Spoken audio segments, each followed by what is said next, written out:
Dès qu'elle est sortante, je vous préviens. Ok, très bien. On va la voir ? Oui. Depuis le mois de mars, ces infirmières veillent au grain. Masquées, gantées, elles sont rodées face au virus.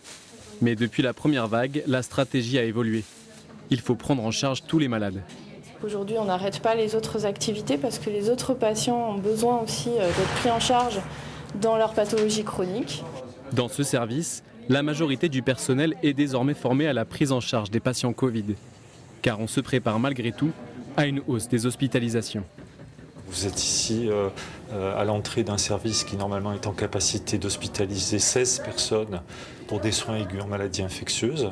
Notre capacité actuelle du fait du Covid pour ces patients qui ont autre chose et qui doivent être traités pour des maladies infectieuses graves en milieu hospitalier, elle est de 4 lits actuellement.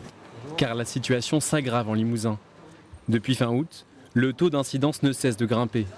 En Haute-Vienne et en Corrèze, il dépasse aujourd'hui le seuil d'alerte des 50 nouveaux cas pour 100 000 habitants. Le nombre d'hospitalisations augmente lui aussi. Si le niveau actuel est largement supportable, l'avenir préoccupe.